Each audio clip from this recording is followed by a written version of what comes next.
ചക്ക എരിശ്ശേരി. ചക്ക എരിശ്ശേരിയാണ്. അതിലേക്ക് വേണ്ടി ചക്ക നല്ല വിളഞ്ഞ മൂത്ത ചക്കയാണ് എടുക്കേണ്ടത്. അതിലേക്ക് വേണ്ടി ചക്ക കട്ട് ചെയ്ത് വെച്ചിട്ടുണ്ട്. അത് കുക്കറിലോട്ട് ഇടുന്നു. കുക്കറിലിട്ട് വേവിക്കണം. കഴിഞ്ഞിട്ട് അതിൻ്റെ കൂടെ തന്നെ ചക്കക്കുരു,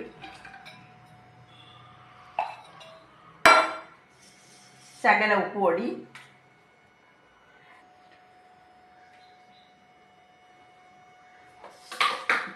മുളക് പൊടി, ഇത്രയും കൂടെ ഇട്ടാണ് വേവിക്കുന്നത്. ഇതിൻ്റെ കൂടെ ഇനി ആവശ്യത്തിനുള്ള വെള്ളം കൂടെ ഒഴിക്കും.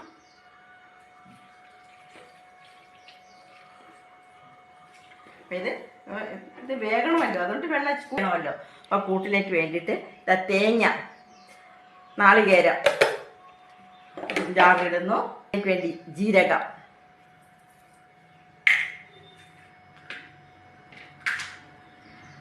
വെളുത്തുള്ളി, പിന്നെ പച്ച കുരുമുളകാണ് ചേർക്കുക. കുരുമുളകും വെളുത്തുള്ളിയുമാണ് നമ്മുടെ നാട്ടിലോട്ട് ചക്കയ്ക്ക് നമ്മൾ പ്രധാനം കൂടുതലായിട്ട് ചേർക്കുന്നത്. അപ്പം പച്ച കുരുമുളക്, അതിനോട് കുറച്ച് കറിവേപ്പിലയും കൂടെ. അപ്പം ഇത്ര ഇങ്ങനെ അരക്കണം. പാകത്തിനായിട്ടുണ്ട്. ഇനി ഇതിലോട്ട് നമ്മുടെ കറക്റ്റായി കണ്ടോ, ഇത് വെള്ളമെല്ലാം കറക്റ്റ് വെള്ളം ഉണ്ടായിരുന്നു. അതെന്ത് ഇതിലോട്ട് ഇതിലേക്കാണ്ട് വെച്ച്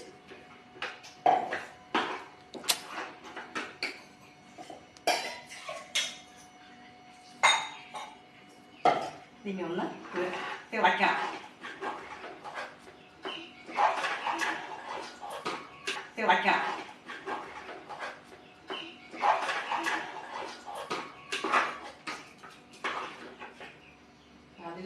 അതിലേക്ക് ഇനി കടുകാളിക്കുന്ന കാര്യമേ ഉള്ളൂ. ഇത് എളുപ്പത്തിൽ ശരിയാക്കാം, 5 മിനിറ്റ് ശരിയാക്കാവുന്നതേ ഉള്ളൂ.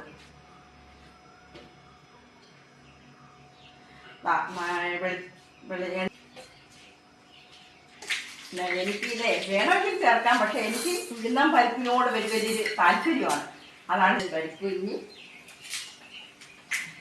ശകലം വറുത്ത തേങ്ങ. ഇപ്പം എരിശ്ശേരി എന്ന് പറയുമ്പോൾ അതിന് പ്രധാനപ്പെട്ടത് ഈ വറുത്ത തേങ്ങയാണ്. അപ്പം ഇതുകൂടെ ചേർത്തിട്ടാണ് നമ്മൾ എരിശ്ശേരി തയ്യാറാക്കുന്നത്. അതും കൂടെ ഒന്ന് മൂപ്പിച്ചിട്ട്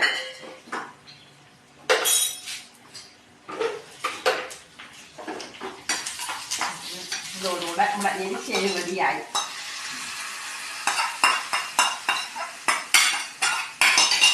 ചക്ക എരിശ്ശേരി.